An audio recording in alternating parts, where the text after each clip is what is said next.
I guess now I know why Mom didn't like me playing with the music box.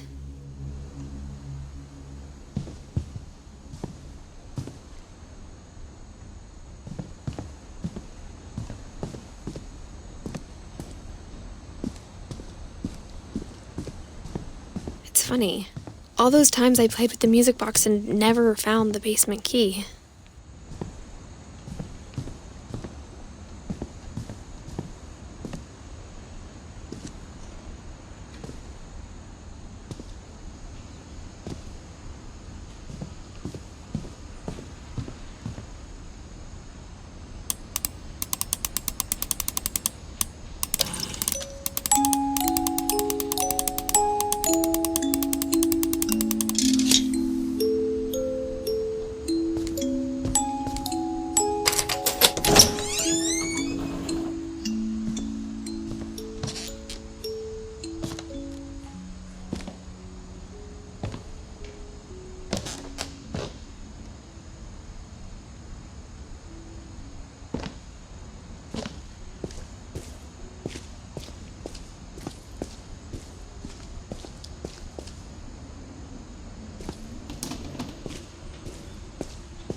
Mom said the basement was off limits, unless I wanted another tetanus shot.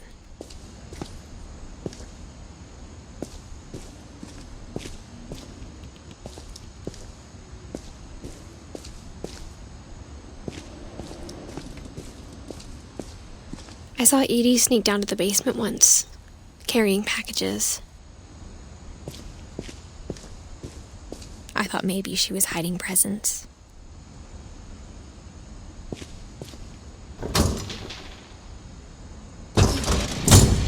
It turned out she was hiding a lot more than that.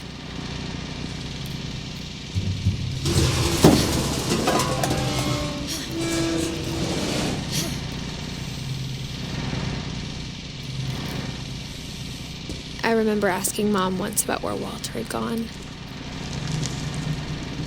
She said after Barbara died, he got as far away as he could. If there's a pattern in all these stories, I think it's that none of us has gotten very far.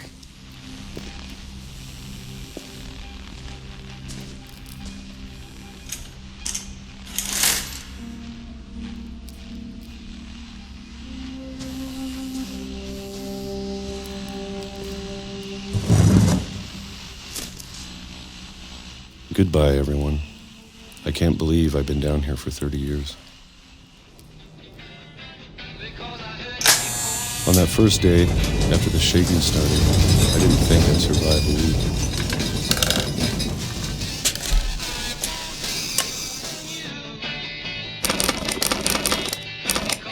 But after a few days, I settled into a routine.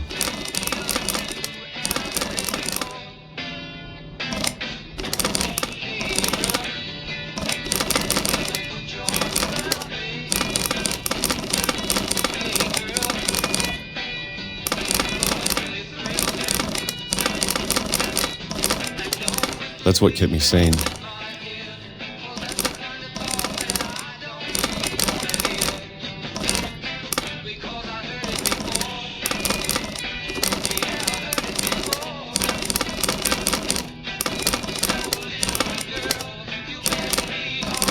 Having a schedule, living for today.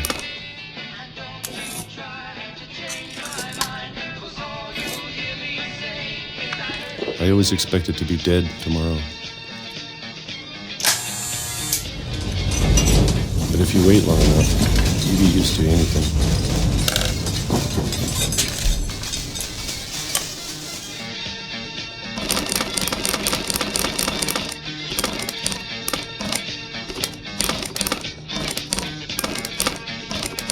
Even a monster on the other side of the door starts to feel normal.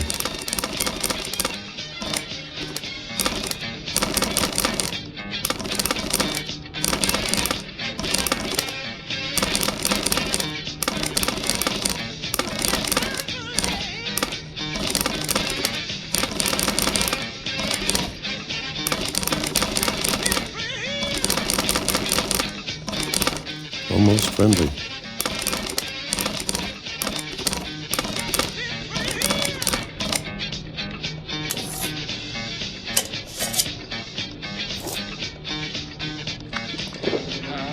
And then one day, everything just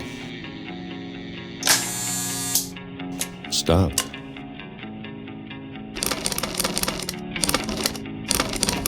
Whatever that thing was, it was gone. Maybe it got tired of waiting. Or maybe I just got tired of being afraid.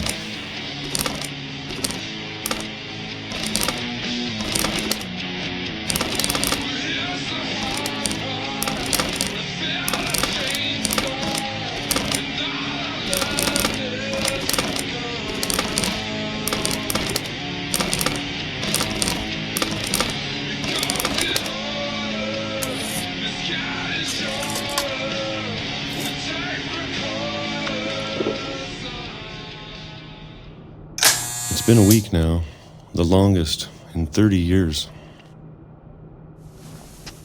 I'm done waiting. I have to leave while I still can.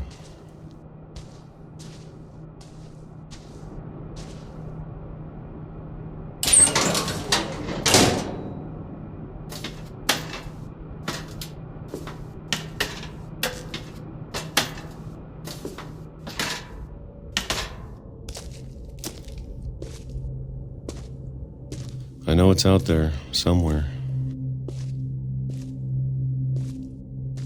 Whatever killed Barbara and Molly and Calvin.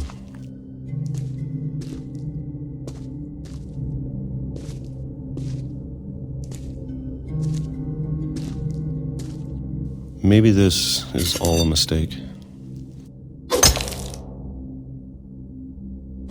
But I need to stop living the same day, even if it kills me.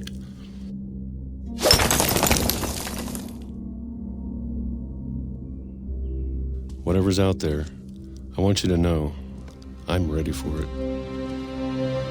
I'm going to appreciate all of it, especially the food. I don't mind if I only have a year left, or a month, or a single week. I'd be happy with one new day. I can already imagine the sun on my face.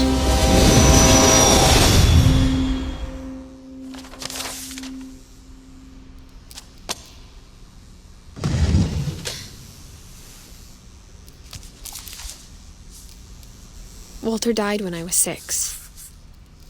I can't believe my mom never told me he was down here. I'm sure my mom was trying to protect me.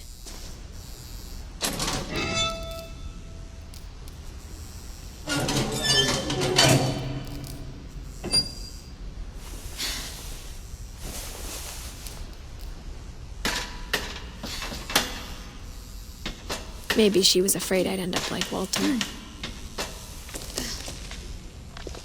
But if she never told me about an uncle under the house, I can only imagine what else she was hiding. I don't want to make the same mistakes she made. Trying to bury something that's still alive.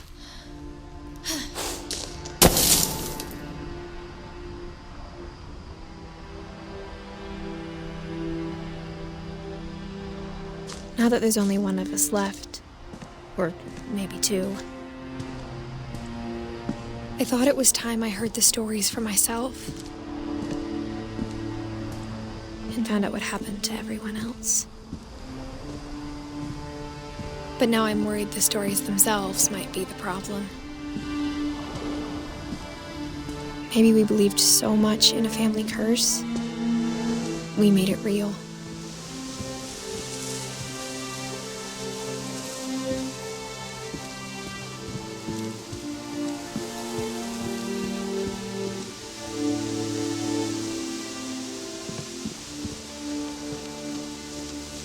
I don't know if I should even be writing this.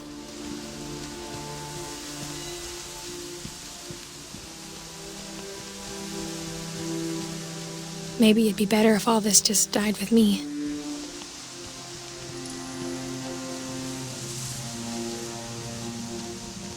But I thought you should know about your family.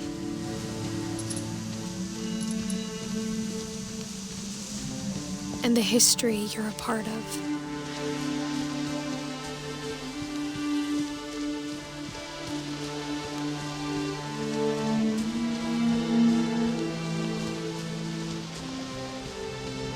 Though to be honest, I feel as lost as you probably do right now.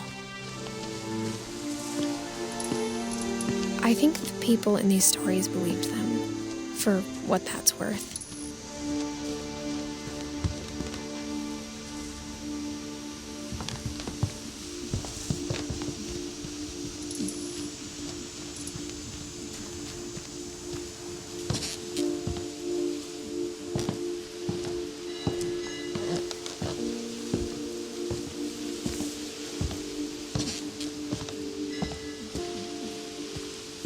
And when you look at the house, that history of imagination and stubbornness and madness, any of it seems possible.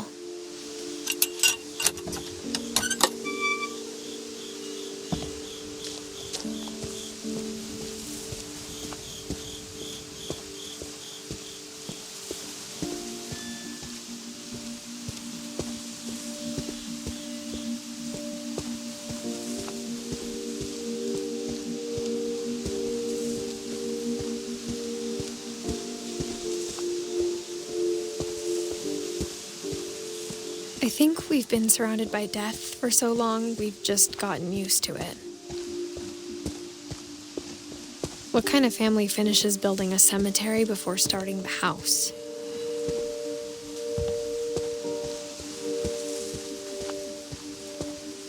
It's embarrassing for me to admit this, but the pet cemetery made me more uncomfortable than the human one. 3 of the gerbils are mine, and 2 had been my fault.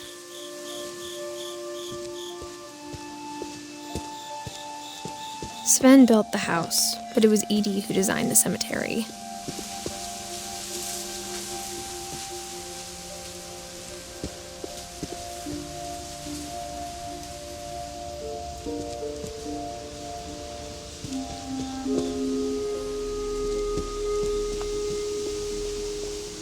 I'm sure Odin's monument had been Edie's idea. My mom was always trying to move on, but for Edie, the past never went away.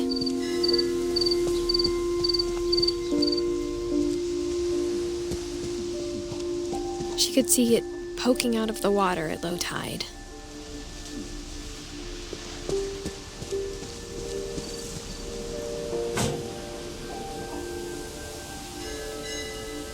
Edie said she dreamed about the old house every night.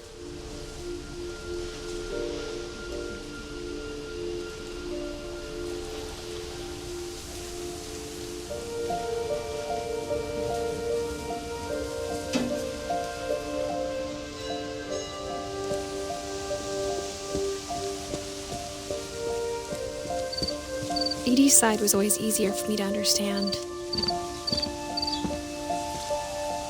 But the older I get, the more I can see where my mom was coming from. Her dad had been pretty strict, but it wasn't enough to save her brothers. She was just trying to do better.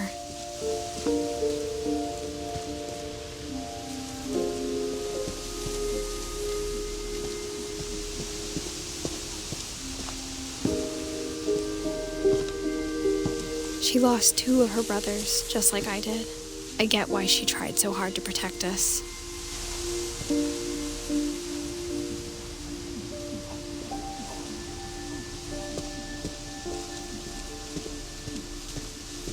There's so many things I wish I could ask my mom now. Part of me thinks this is what she wanted all along. For me to come back someday and find everything out for myself.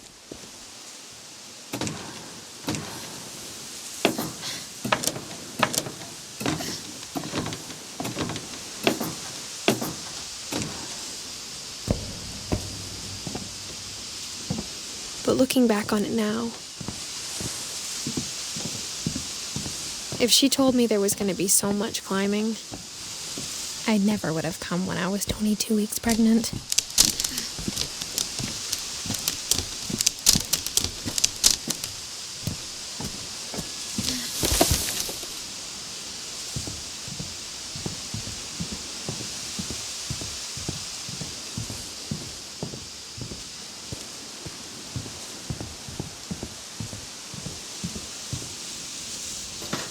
I never met Grandpa Sam, but I think he and my mom had a lot in common.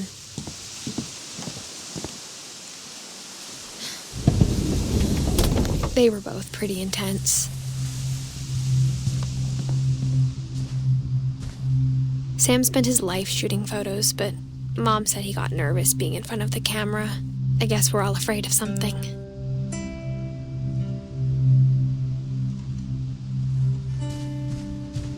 Instead of hiding from death, Sam seemed to go out of his way to meet it.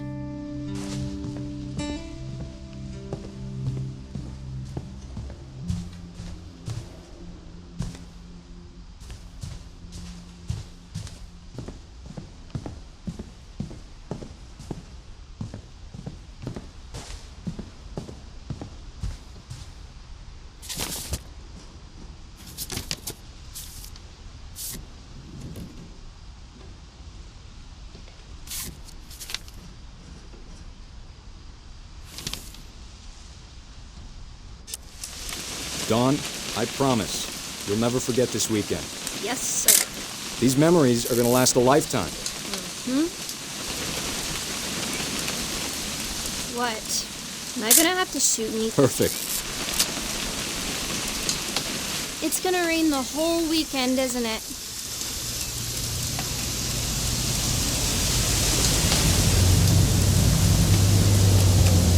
Please just take the damn picture. Hey, language. I will never forget this weekend, Dad. That's the spirit. Okay, got it.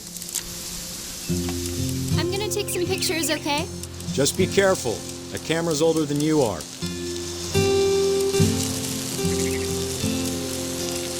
Definitely should not have drunk all that coffee. Hey!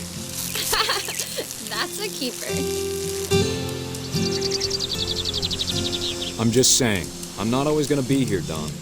You'll need to remember this stuff, if you want to survive. I'll be fine, Dad.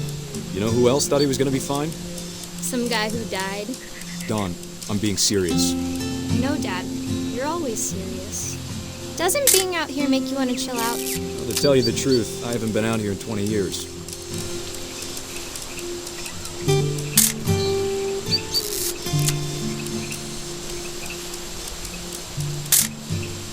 Don, don't you think you could find something more interesting to photograph?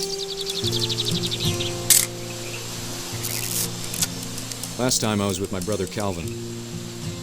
Man, that was a great trip. Your grandpa Sven taught us how to fish, how to build a fire. We found an old logging trail. There were deer everywhere. I bet if I could remember where that trail was, we'd spot a buck for you in no time. Give me a minute to check the map.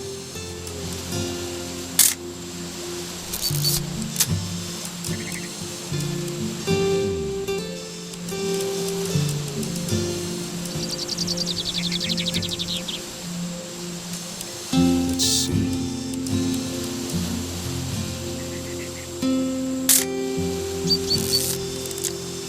Maybe.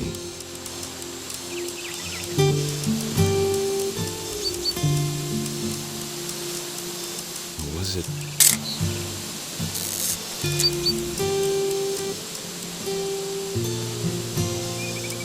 Could have been.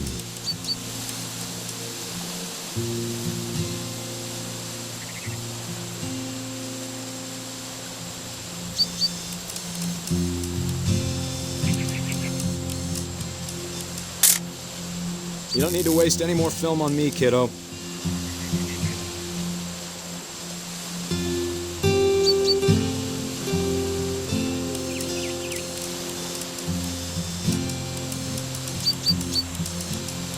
Dad! Good eyes, Don.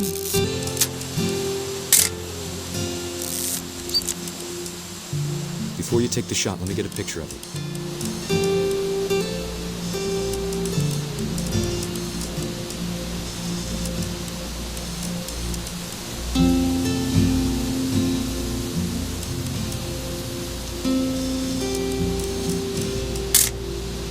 I'm over here, Dad. Dad,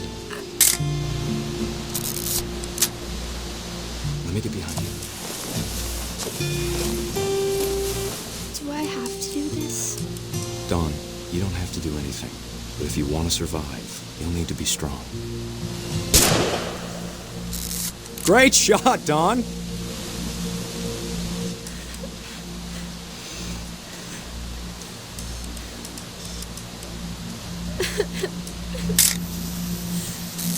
I'm proud of you, Dawn. Always remember that, okay?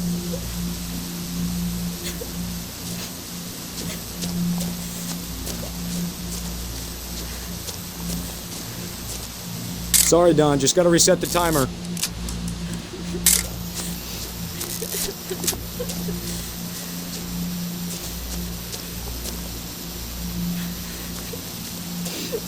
Dad, it's twitching. I think That's it's totally still... normal, Dawn. Just focus on the camera. Try not to think about... Dad!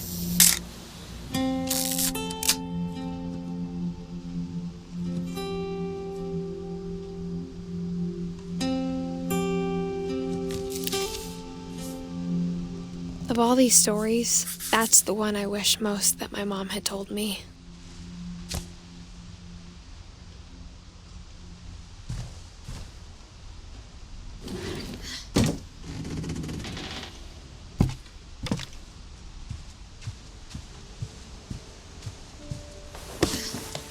After Sam died, my mom and Edie got really close.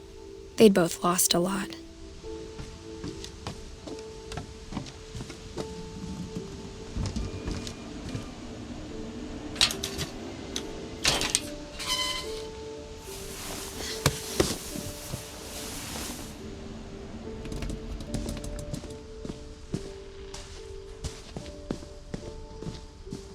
I can't imagine my mom ever writing poetry, and yet...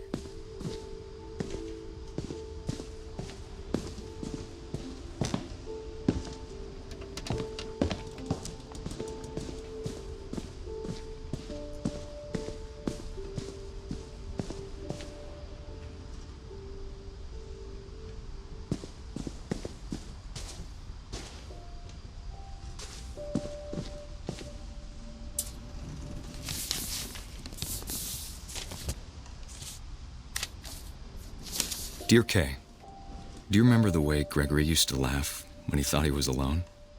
Like something funny was happening, but only he could see it. I think he saw things the rest of us don't.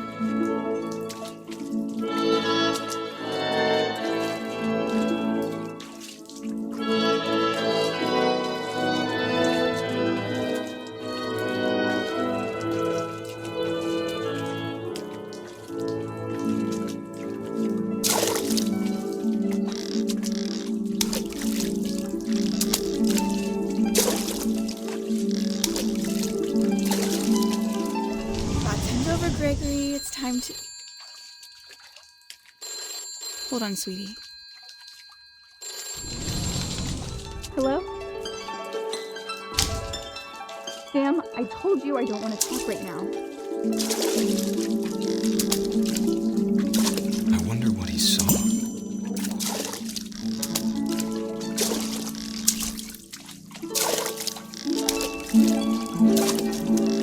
What his world was like.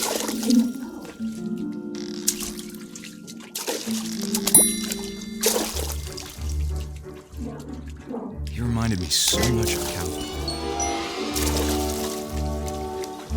Lost in his imagination. Whatever it was he saw.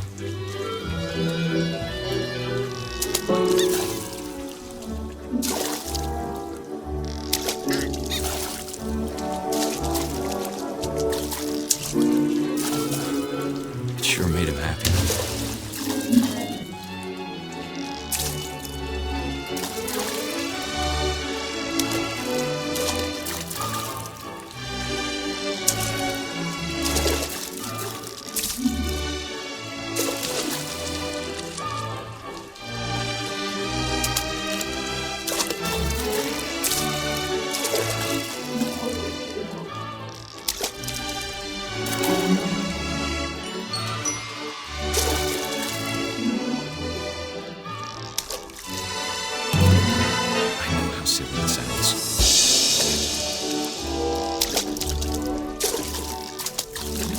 but I worried about a baby being too happy. But I could feel him slipping away. Sorry about that, Gregory. I know you did everything you could. Maybe if I hadn't called that night. Damn it. Hold on, I don't want Gregory to hear this.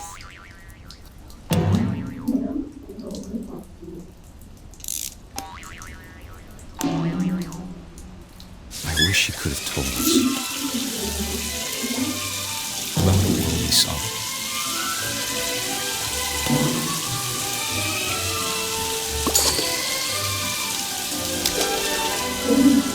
There's so much I don't understand about Gregory, about everything.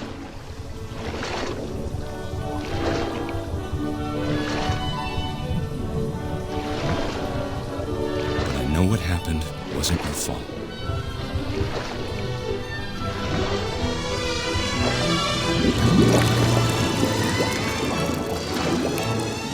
I'm sure he's happy. He'd want you to be happy too. Good luck, Kay. Love, Sam.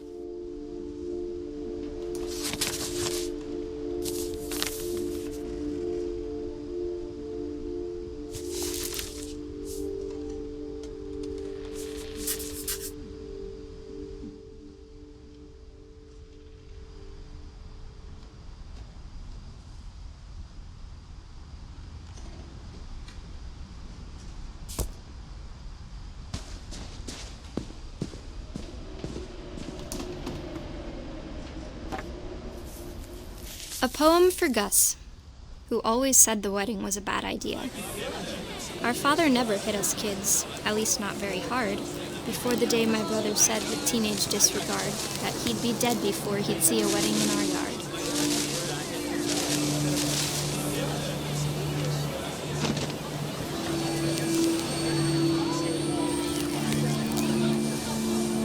My father made him come, of course, but Gus stood far apart, just flew his kite and bottled up the storm inside his heart.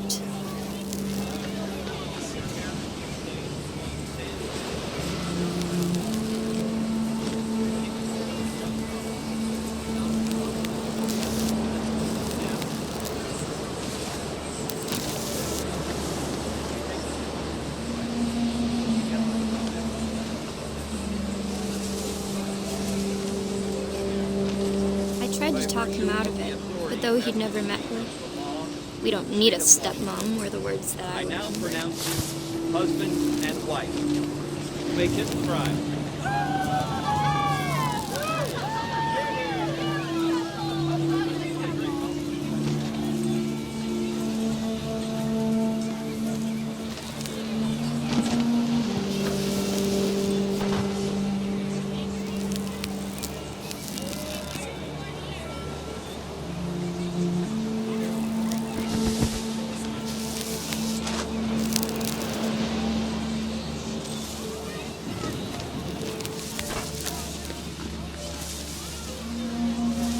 When the time for photos came, Dad ordered him to come here. But Gus declined, and as a sign held up his middle finger.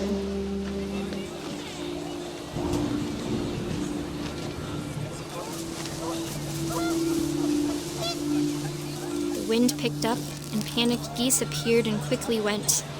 But all the humans did that day was go inside the tent.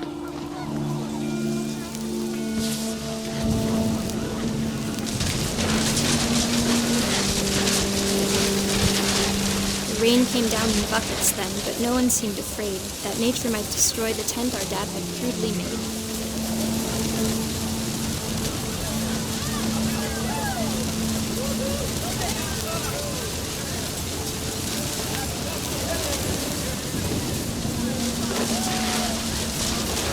The thunder sounded much too close and full of angry power.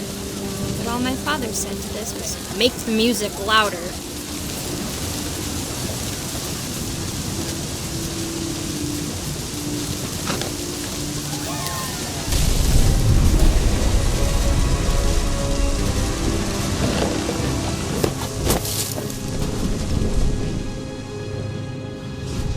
wish that I could truly say I thought about you on that day.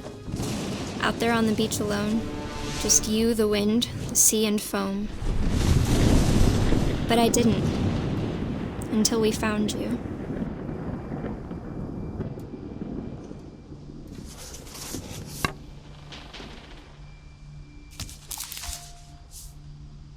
She never talked about him, but Mom told me once if I was a boy, they were going to name me Gus.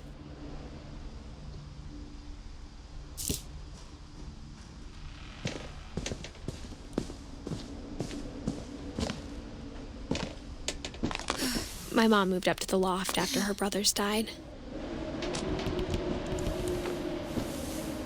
At the time, it was as far away as she could get.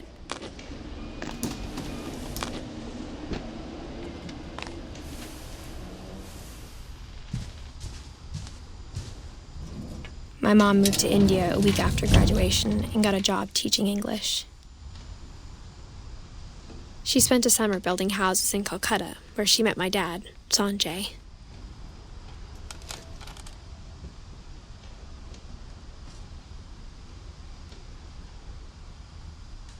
Louis was born a year later.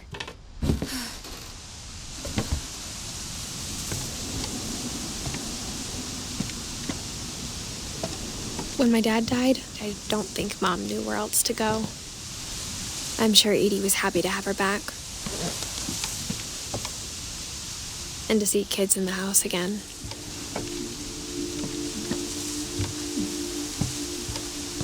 The house had to get a little bigger, but Edie was used to that. And for a while, things were good. Almost normal, but it didn't last.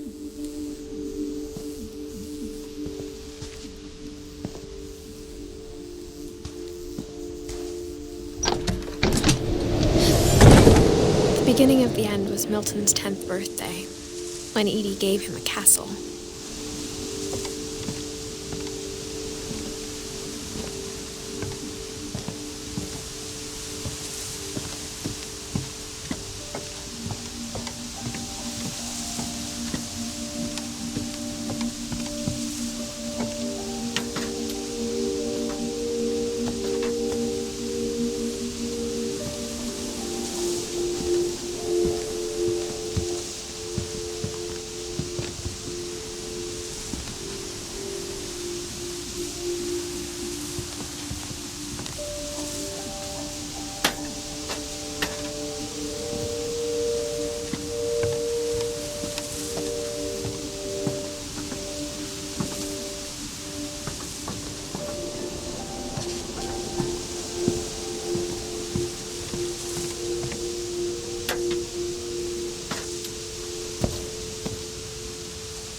Louis's room smelled very, very familiar.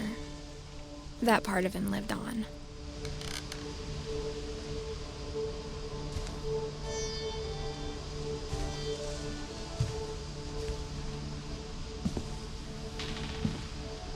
Louis and I spent a lot of time playing games together, but he was surprisingly bad at them. He died a lot.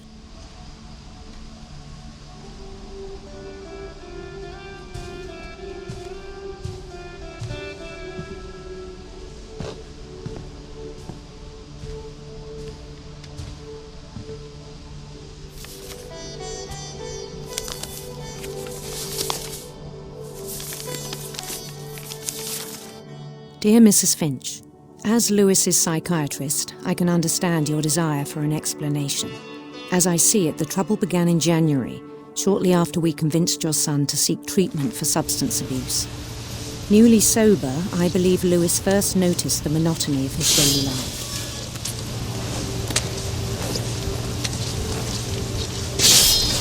He kept working at the cannery, but he withdrew part of himself. In our sessions, I saw the same behavior. His mind began to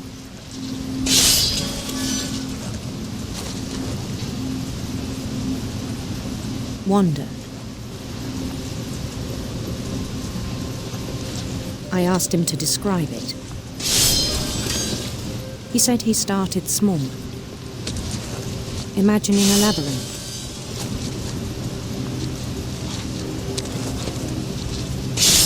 He'd feel his way about. Then something moved. Bats. And toads.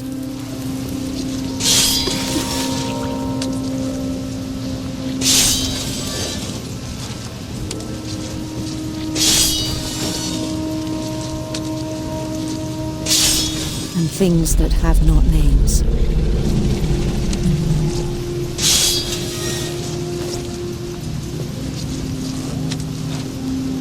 He knew it was all in his head.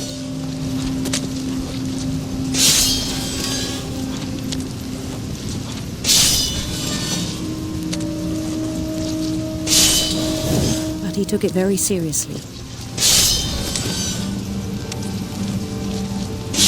I had hoped he'd find himself.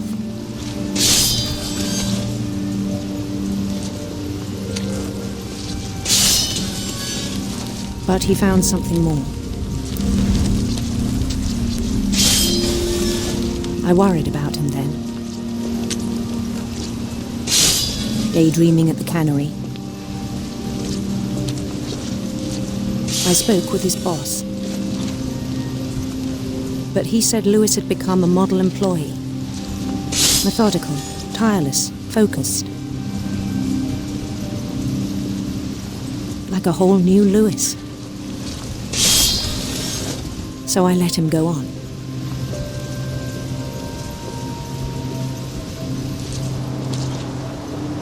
I even encouraged him. It seemed very promising at first. He told me he'd made a new friend.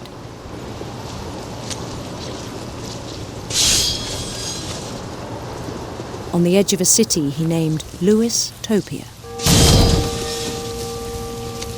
He built the city up slowly, brick by brick.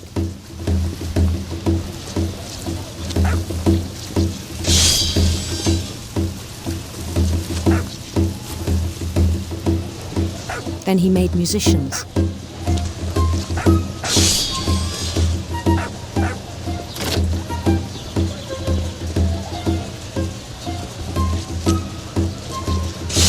And songs for them to play.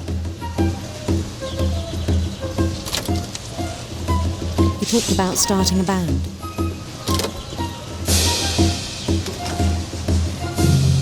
And he was always humming something. Every day his imagination grew stronger.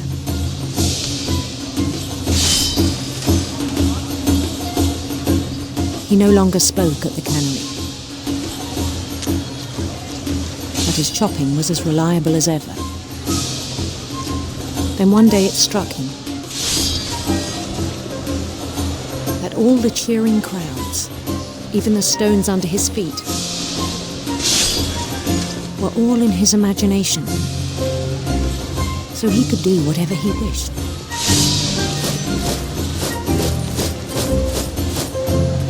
He held an election for mayor. And he won. They begged him to stay, but his mind was already wandering. It became a game for him.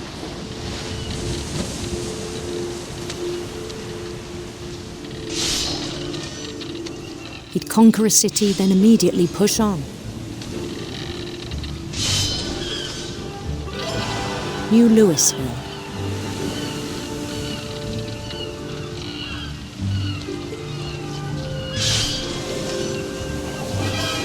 St. Louis. He started drifting away from our reality.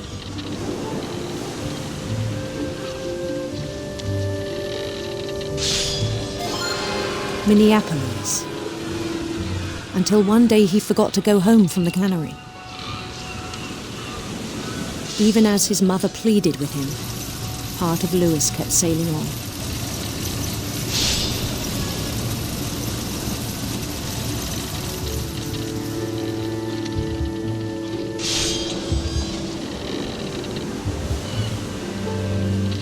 In Louisburg, he heard rumors of a handsome queen.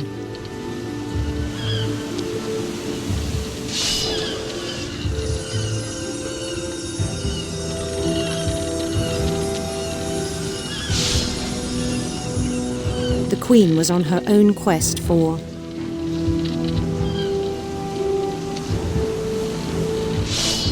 radiant rainbows.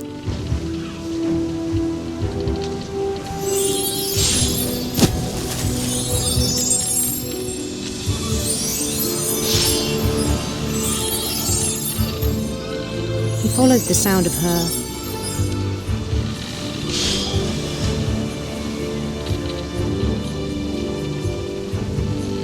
silver harp.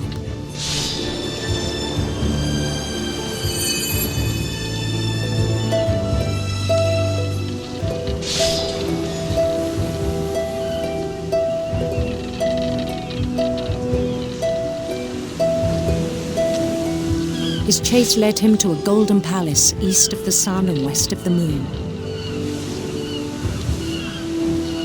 Even then, his logic remained sound. He knew the world was all in his imagination.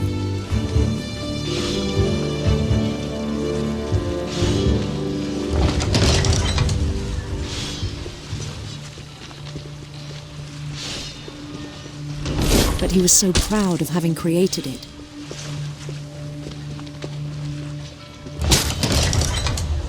In his own eyes, he'd become something greater than a king.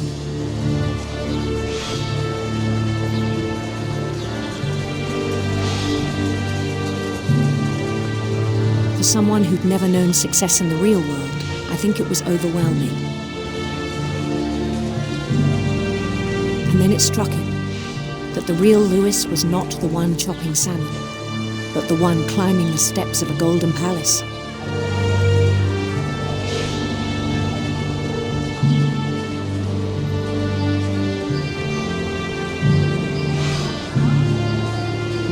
My imagination is as real as my body, he told me. It was hard to argue with him.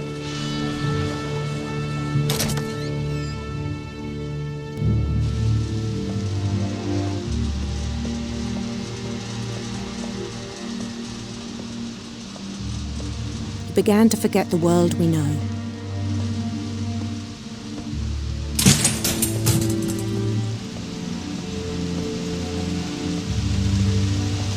I think it pained him to remember Lewis, the cannery worker.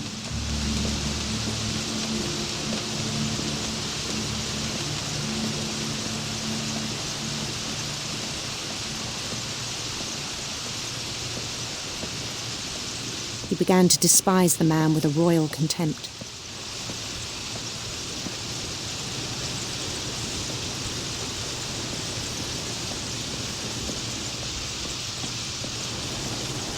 I still thought I could save him.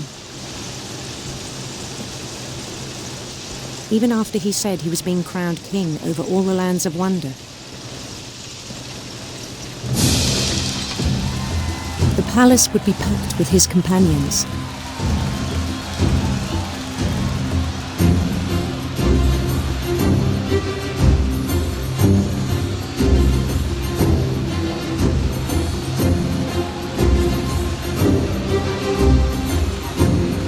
Including the wise Calico who'd insisted on advising him.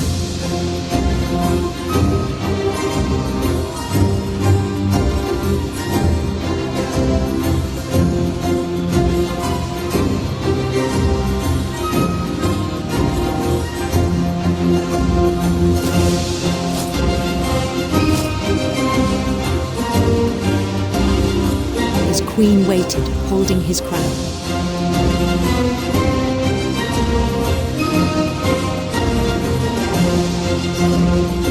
There was only one thing left to do.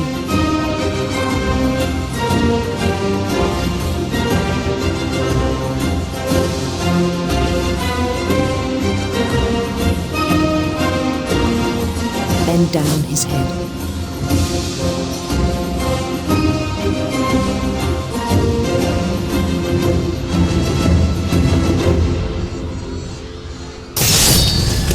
rest I think you know. Mrs. Finch, your son was a kind man who will be missed by all of us who knew him.